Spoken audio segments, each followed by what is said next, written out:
Welcome everyone back to the Crimson 15 podcast. I'm your host, Crimson Sen. 15 PCA. 810-454.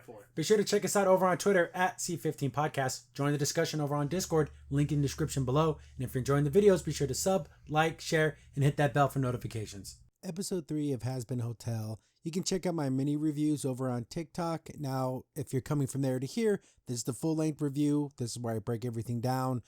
Things that stand out to me. These usually go for about 20 to 30 minutes. But this episode is, I don't know, is this show going to have an A plot, B plot, like a traditional, like, sitcom? And the A plot is meaningless. It's supposed to be funny. I don't know anyone who would be laughing at any of this, but the B plot is interesting. It's not much of the episode, but at least that's something that's happening with the story and the characters beyond, oh no, let's do something for the hotel. Oh, let's all build trust. Oh, it's not working out the way I thought it would. I feel bad. It doesn't, there's no resonance here because we only known these characters for 3 episodes. So when Vaggie gets all upset about failing Charlie, I feel no impact because I don't know these characters. Has she failed her in the past? Is there something else? So I don't feel any real connection. I need to have something more. So this A plot kind of adds up to nothing. Like, I don't know. It's just, it wants to get to the, oh, you didn't fail me, let's hug and kiss. And I guess that's what people like. When I talked about in the last episode, I'm like, maybe this should have played out a little bit longer. And I've had comments saying, oh, that's so stupid. They just want to rush through everything. So maybe it's a generational thing, but I like to build up to things. I like there to be resonance and impact instead of, here's a problem, I'm sorry, huggy, huggy, kiss, kiss, we did it in 10 minutes. They just love that. There's people who just want to rush through all their emotions, which is really weird to me. But we open up, and I guess this is right after the last episode, so Serpentis? That's it, his name? The snake guy. He's going to be a permanent resident until he gets better. And he's kind of like being a bad guy idiot again. And I thought, like, well, I thought we got past that. I guess we're not past that. And, you know, but Charlie is just like a hyper 10-year-old. It's weird. She's supposed to be a full-grown woman, but she acts like a child. And which isn't necessarily the worst thing in the world, but she's also in a physical relationship with Vaggie, and she's attracted to the fact that she acts like a little girl. It is so freaking weird. Like, if you have a partner that, yeah, being bubbly and fun, that's something, and it's kind of cute, but it's all the time with Charlie. She literally acts like a child, and that's like something that draws you to that person. Red flags. Anyways, so he's acting kind of like a dum-dum. Charlie's like, oh, it's so good he's here, and then, you know, of course, Vaggie has to kind of be I want to say the more mature of the two. And she's like, he needs to straighten up. And if he's going to stay here, he has to get rid of his little egg guys. They're like his minions. And he doesn't want to, but it's like, if you're going to stay here, you have to do it. And then he's like, okay, you guys can go. And they're like, okay, they just leave. Like, they don't even care. I guess they're really stupid. They're the prinnies. They didn't play Disgaea. They're the little prinnies. So they're like the little henchmen. Vaggie goes to Alistair, and Alistair's like just eating like a dead, like, deer, just like it's been freshly slaughtered. And she's like, hey, where are you going? He's like, oh, I have some business to attend to. He's like, hey, take these little 8 guys and get rid of them. Just throw them away. And of course, Alistair's like, oh, maybe I can use these guys for something. Because what I like, Alistair, again, is still the most interesting character in this whole entire show, because you don't know where he stands on just about anything. Is he going to just do something that benefits truly him? But how can he spend all this time with these people and it have no like effect on him? Like, oh, will he hurt Charlie to get what he wants? See, that's called, you know, stuff that's like, oh wow, what are we going to do with this story? But we get back to, this is the lame part of the episode that's just ridiculous. So they do trust exercises, and what's the most cliched, overused trust exercise in the history of all things when it comes to trusting people? Oh, you have to fall. And I guess their little twist is you have to say something that's, you know, important to you, then you fall, and then people catch you, and that you're trusting them with this secret information, or, you know, this confession. Charlie, I love everybody, falls into Vaggie's arms. Okay, now it's going to be a new guy. And Serpentis, snake guy, does his thing, but nobody wants to catch him. because they don't care. That's another thing. Like everyone's just like, here we go, another stupid exercise. Then it's not working the way it's supposed to. And then Angel has an idea, and let me guess again, without seeing anything in the episode, what does Angel want to do? Is it going to be something involving sex or something involving actually helping people? You just think about that for a moment. We get back to Alistair, and he's just strolling along, going somewhere with these little egg dudes, and then this other guy shows up. He's like a spider demon guy. He's super old because the way he speaks like how the Bible is written, like thous and thou. He just speaks that way. So obviously this dude's ancient. And why didn't Keith David voice this guy? Like, it would have been so much awesomer just to have Keith David's voice coming out of this dude instead of just some bartender that doesn't do anything. Anyways, they're having it back and forth, and he's like, "Oh, Alistair, it's been quite a while." And then, of course, we don't know why Alistair was gone for, I guess it was 7 years. Like, what was going on? See, there's mystery. That's what makes that's such a cool character, because we don't know everything. But they're going to like a building, like a meeting or something. And we see some other demons, and they're just scared of this dude. They see Alistair and this guy walking together, and they're like, "Oh, damn!" Like they're just getting out of the way.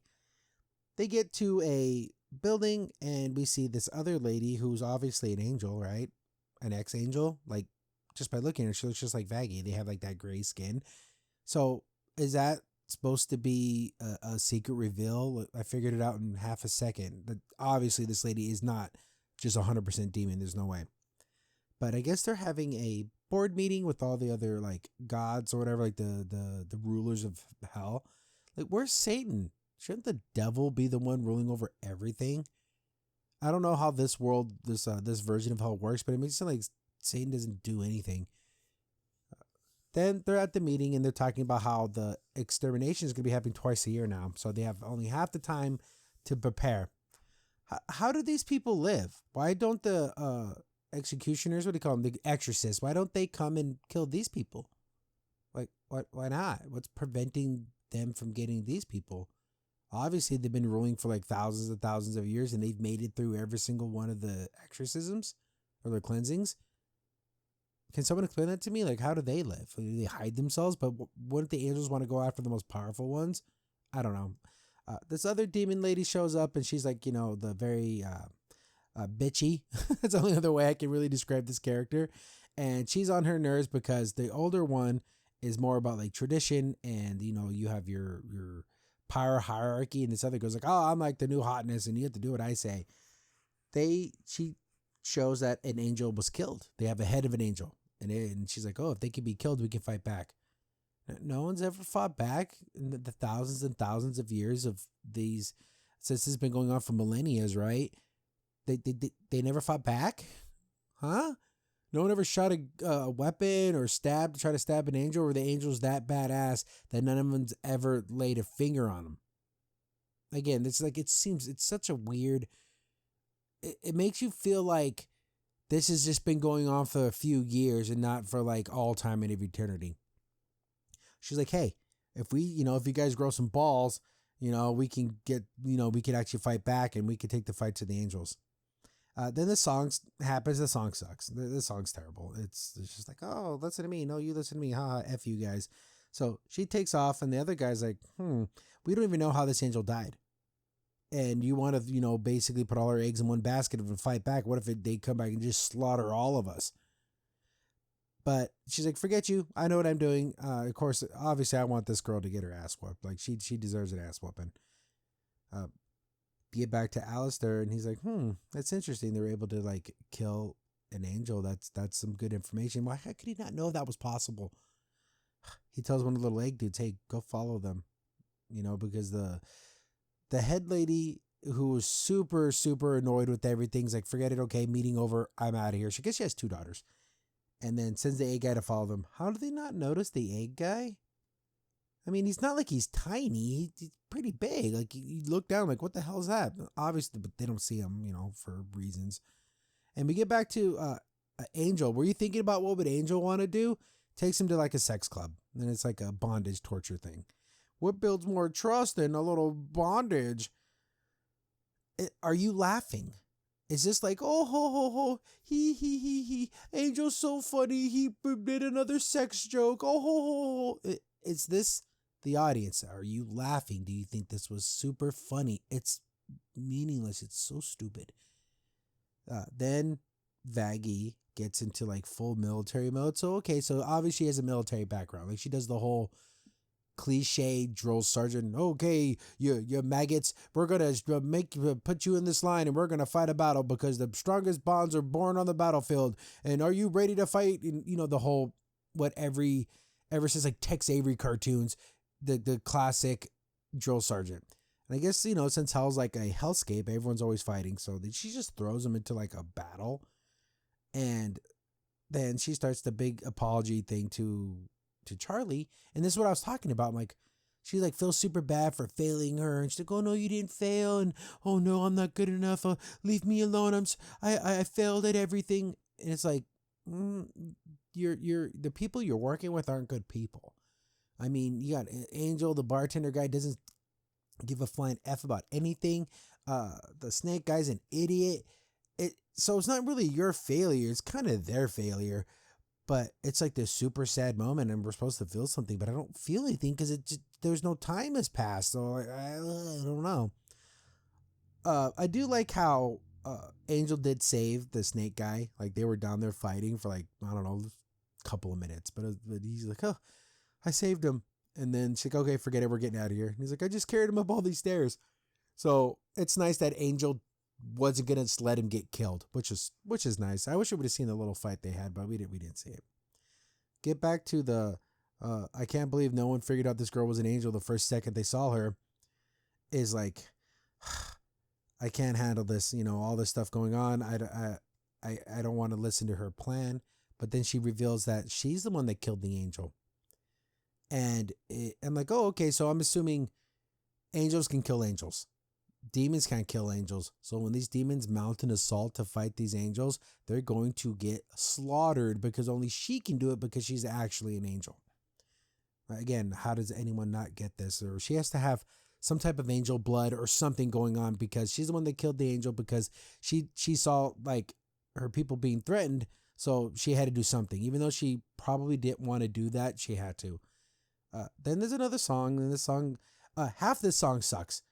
The Angel Lady song, awful. It's just terrible. Vaggie actually sings really well, which is odd because in the first episode, she sang for like 10 seconds and it was very monotone and it was very, I'm singing in a song. It was awful. But Vaggie steps it up. So I don't know if it's the same, like the voice actress or in the singing voice and the speaking voice are different. I don't know. But way good. Thank you. It's her version, like her duet of the song, very good. The other lady, not so much. But it's a whole like, I will protect you, I'll be your shield and everything. And it's like, we only known these characters for 3 episodes. I don't know. Do we live in this fast food, instant gratification generation where this is good enough for you? Like nothing has to be built up. I mean, boom, right then and there, this is how I feel and accept it. These kinds of feelings need to come after like, I don't know, years of being with somebody, not just... Obviously, we don't know how long they've been together in the show, but it just doesn't resonate with me as much. A guy comes back, he's like, I was like, hey, what you doing, little dude? Yeah, then he talks about them singing the song. So are they singing? Like, I know in most musicals, it's like not really happening, right? Like in the story, people aren't just dancing and singing, but it just conveys the scene to the audience. So are they actually singing and everyone knows that they're singing? I don't know. But he's like, yeah, that lady, she killed an angel. And now she's like, oh, okay, that's very interesting. That's some good information to know. We get back to Vaggie and Charlie, and then they had their little makeup session, which really wasn't a fight or anything. I don't know why this had to even be a thing. But she goes, hey, Vaggie, you didn't fail. Look down there. And they're all joking around about the day. And they're all like talking. So she kind of made them closer friends. And I do believe if you fight alongside somebody, it doesn't initially have to be in a war. But if you go to work with somebody, you do a job together, it builds bonds. And I like that. That was really nice. And they kind of have like a, hey, new guy, you ain't so bad. And I like that. That was fun. I'm glad that they're able to kind of build a little bit of a relationship there. But Alistair makes his way back and like, oh, I guess you can get rid of the egg guy. He's like, oh, I guess I didn't. But Alistair really doesn't care because he has his own plans. Vaggie goes, hey, you know what? You can have your little egg guys back. And he's like, oh, really? Oh, I missed you so much. And they get ready for bed. And he's like, so what kind of fun did you guys have? And he explains everything. And then he just thinks that the egg guys are just making things up. Oh, and then maybe you'll meet the Martians tomorrow. Time for sleep. And they go to sleep. Everything involving like the demons maybe mounting an assault against heaven, building some type of defense. If they can be killed, we can fight back. What's Alistair's play in this?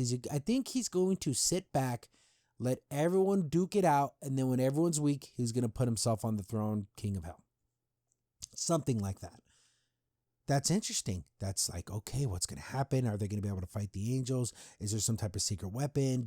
Is it that lady going to have to expose herself? Does she have a secret lineage, which I'm pretty sure she's an angel, but I could be wrong.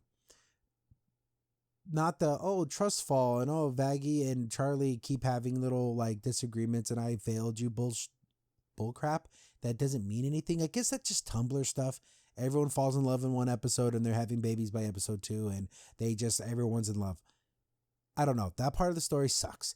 The actual, like, there could be like a war or something going on. Much more interesting. But thanks for watching, guys. Again, I still favorite character is still Alistair. I mean, 3 episodes in a row, he's the standout breakout character of the show with the interesting things. But did anyone like any of the other characters? The snake guy, for comic relief, is okay. I do like he has a slizzy kind of voice. Angel, is everything got to be a sex joke? Everything? I mean, how many times can he go to that well? Bartender guy, I love Keith David, but he has yet to do anything. The little maid, again, comic relief. I don't know, but everyone says wait till you get to episode 4. So episode 4, maybe I watch it today, maybe I don't. I don't know, but I will get through this whole entire series. I do have the X-Men coming up on the 20th, which I'm super worried about because who knows what in the world they're going to do with that. But thanks for watching. Again, comments, likes. Follow me on TikTok. If it goes away, then I'll just switch over to YouTube Shorts. Who knows? But all that sharing, liking, subscribing, all that helps out really a whole bunch, guys. So thank you. Love you all. See you on the next one. Crimson Sin here. Thanks for watching the video. Remember, liking, subscribing, sharing, and commenting on the video really helps out a lot. It gets the video spread around more people get to see the videos, and we get to make more videos for you guys.